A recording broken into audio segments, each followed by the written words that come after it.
Film 92 میں welcome. Channel کو subscribe کرتے وقت بیل کو کلک کرنا مت بھولیے تاکہ آپ کو چینل کی ہر نئی ویڈیو کے بارے میں بروقت معلومات مل سکیں۔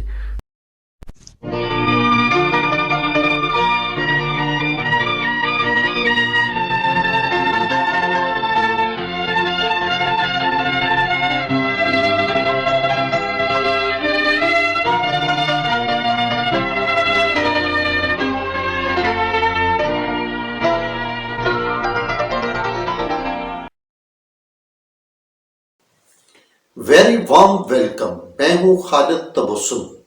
ایک دور تھا جب ہر نوجوان فلموں میں ہیرو بن کر ہر طرف چھا جانے کے خواب دیکھتا تھا، مگر کامیابی قسمت والے کو ہی ملتی تھی۔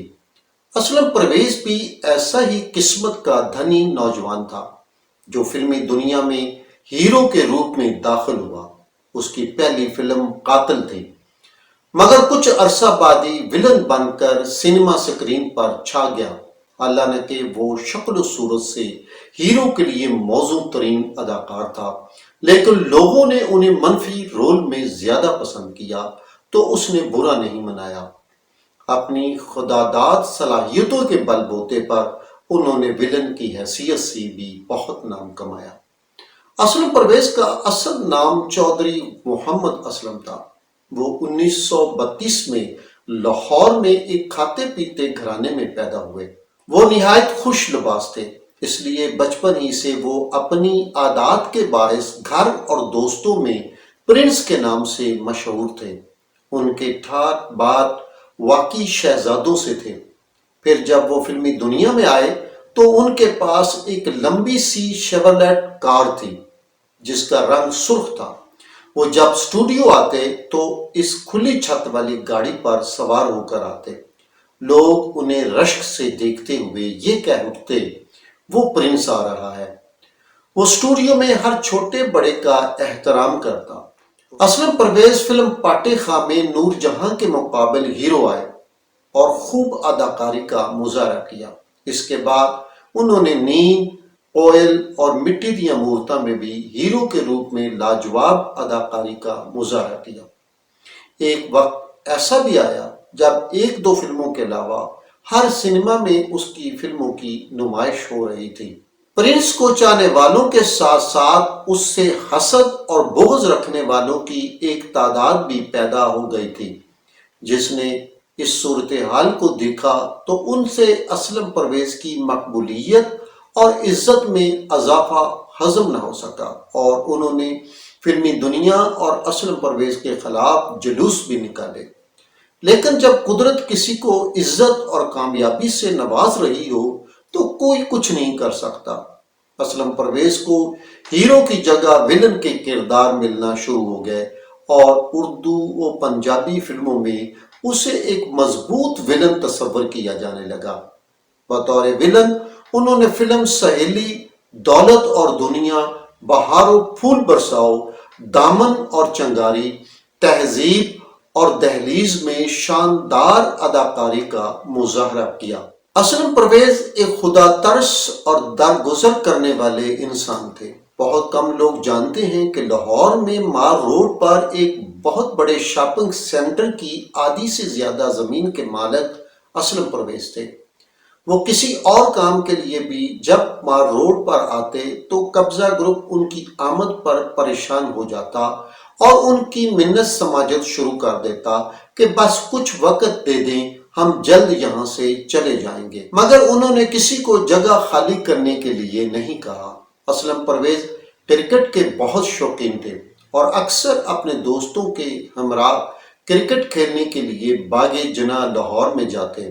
بعد ازاں انہوں نے فلمی دنیا کے نامور اداکاروں وحید مراد، ندیم، غلام محی الدین اور شاہد سمیت دیگر تکنیک کاروں پر مشتمل فلم انڈسٹری کی ایک ٹیم بھی بنائی، جس نے وابڈا، PIA، نیشنل بینک اور قومی کرکٹ ٹیم کے ساتھ ٹیسٹ میچز بھی کھیلے، اور ان میچوں سے حاصل ہونے والی آمدن انسانی حقوق کی تنظیموں کو دی جاتی۔ اسلم پرویز نے 2 شادیاں کی۔ ان کی بیویاں سلطانہ، خاور اور ثریا غیر فلمی خواتین تھیں۔ معروف فلم ساز اور ہدایت کار انور کمال پاشا نے اسلم پرویز کے بارے میں لکھا: اسلم پرویز ایک پڑھا لکھا، سلجھا اور خاندانی انسان تھا۔ اپنے فلمی کیریئر کے دوران وہ کئی مرتبہ شہرت کے نصف النہار تک پہنچا اور کئی مرتبہ ناکامیوں سے دوچار ہوا، لیکن اس کے شوق، لگن اور رویے میں کبھی کوئی تبدیلی نہ آئی۔ اسے ہمیشہ ہنستے ہوئے اسٹوڈیو میں داخل ہوتے دیکھا۔ اس کی زبان سے کبھی کوئی حرف شکایت نہ سنا۔ پہلے ایک چہیتے ہیرو اور بعد میں ایک منفرد ولن کی حیثیت سے نگاہوں کا مرکز رہا۔ اسلم پرویز نے کبھی گھٹیا فلمی پالیٹکس میں حصہ نہ لیا۔ وہ ہر ایک کا دوست تھا، اسی وجہ سے وہ فلمی دنیا میں پرنس مشہور تھا۔ شاید وہ ان چند فلمی اداکاروں میں شامل تھا جو شہرت و ناموری پانے کے باوجود اپنے معاوضے میں اضافہ نہ کرنے کی قسم کھائے ہوئے تھے۔ میں نے کبھی کسی فلم ساز کو روپے پیسے کے لین دین کے موضوع پر اسلم پرویز سے جھگڑا یا بحث کرتے نہیں دیکھا۔ اسلم پرویز کو ہمیشہ فلم میں اچھا رول ادا کرنے کی جستجو رہتی تھی۔ اس کے عوض اسے کیا ملے گا اور کب ملے گا، اس بارے میں وہ کبھی سوچتا بھی نہ تھا۔ البتہ اسے فلم میں کردار کے مطابق اپنے گیٹ اپ کا بہت خیال رہتا۔ اگر فلم ساز کی جیب رول کے مطابق لباس تیار کرنے کی اجازت نہ دیتی تو وہ خود اپنی گھیرا سے رقم خرچ کر کے لباس تیار کرواتا۔ انتہائی مصروفیت کے زمانہ میں اسلم پرویز بیک وقت کئی فلموں میں کام کرتا تھا۔ جب کبھی کسی سیٹ پر دیر سے پہنچتا تو اس کی آنکھوں میں شرمساری کے جگنو دیکھ کر کوئی بھی فلم ساز یہ کہنے کی جرت نہ کرتا کہ وہ تاخیر سے کیوں آیا ہے۔ جب میری فلم قاتل ہٹ ہوئی تو اسلم پرویز نے خوش ہو کر فلم کے لوگوں میں نیکٹائیاں، شوز، مفلر اور دیگر چیزیں فراخ دلانہ تقسیم کی۔ اس نے مجھ سے اس فلم کا معاوضہ صرف 1500 روپے لیا تھا، جبکہ تقسیم کی گئی اشیاء کی مالیت 2000 روپے سے زائد کی تھی۔ ولن کے بارے میں اسلم پرویز کا کہنا تھا کہ سنیما ہال میں فلم دیکھنے والے لوگ ولن کو جتنی زیادہ لعن طعن کریں اور گالیاں دیں، سمجھ لیں کہ اس اداکار نے ولن کا کردار بڑے آسن طریقے سے ادا کیا ہے۔ اسلم پرویز نے 270 سے زائد اردو اور پنجابی فلموں میں نمایاں کردار ادا کیے، جبکہ کئی فلموں میں مہمان اداکار کے طور پر بھی جلوہ گر ہوئے۔ انہوں نے 3 نگار ایوارڈز اور کئی دیگر ایوارڈز بھی حاصل کیے۔ 2016 میں انہیں بعد از وفات ستارہ شجاعت دیا گیا۔ 2018 میں انہیں بعد از وفات صدارتی تمغہ برائے حسن کارکردگی دیا گیا۔ اسلم پرویز کے والد چودھری دین محمد بھی فلم کے کاروبار سے منسلک رہے۔ لاہور کا رتن سینما ان کی ملکیت بتایا جاتا تھا۔ جب اسلم پرویز نے اپنے والد سے فلموں میں کام کرنے کی خواہش کا اظہار کیا تو انہوں نے پہلے انہیں گریجویشن مکمل کرنے کی ہدایت کی۔ جو ہی انہوں نے تعلیم مکمل کی، انہیں فلمی دنیا میں جانے کی اجازت مل گئی، جس کے بعد انہوں نے فلمی دنیا کو اپنی زندگی کے 34 سال دیے۔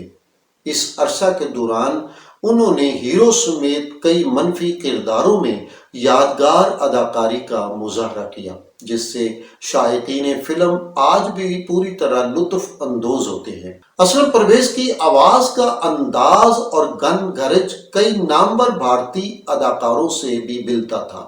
ان کی یادگار فلموں میں چند ماہی، چھو منتر، کوئل، راہ گزر، سہیلی، عشق پر زور نہیں، شکوہ، دامن، کنیز، ملنگی، آگ، دل میرا دھڑکن تیری، انسان اور آدمی، بہن بھائی، تہذیب، جیرا بلیڈ، رنگیلا اور منور ظریف، شیدہ پستول، بدتمیز، سوسائٹی گرل، محبت مر نہیں سکتی، امانت، مس کولمبو اور خوددار شامل ہیں۔ 1961 میں ان کی بطور ہیرو فلمیں پے در پے ناکام ہونا شروع ہوئیں، مگر وہ حالات سے نہ گھبرائے، حتیٰ کہ انہوں نے ولن کے روپ میں دوبارہ اپنی جگہ بنا لی۔ جس پر وہ مرتے دم تک قائم رہے۔ 14 نومبر 1984 کو وہ چنگی امر سدو لاہور کے قریب قصور روڈ پر فلم جھورا کی شوٹنگ میں حصہ لینے کے لیے گئے۔ جب وہ شوٹنگ سے واپس ہوئے تو ان کے ساتھ کار میں اداکار اقبال حسن بھی سوار تھے کہ اچانک ان کی کار سے مخالف سمت سے آنے والی ایک مسافر مزدہ ویگن برے طریقے سے آ ٹکرائی۔ حادثہ اتنا شدید تھا کہ اداکار اقبال حسن موقع پر ہی دم توڑ گئے۔ اسلم پرویز کو شدید زخمی حالت میں جنرل ہسپتال لاہور میں لے جایا گیا، جہاں ڈاکٹروں نے ان کی جان بچانے کی بے انتہا کوششیں کی، مگر قدرت کو کچھ اور منظور تھا۔ ایک ہفتہ تک موت و حیات کی کشمکش میں رہنے کے بعد وہ 21 نومبر 1984 کو خالق حقیقی سے جا ملے۔ اس طرح فلم انڈسٹری ایک پاورفل ولن اور منفرد اداکار سے ہمیشہ کے لیے محروم ہو گئی۔ بحیثیت انسان ان کا خلا تو پورا ہو گیا، مگر ان سا کوئی دوسرا اداکار پیدا نہیں ہو سکتا۔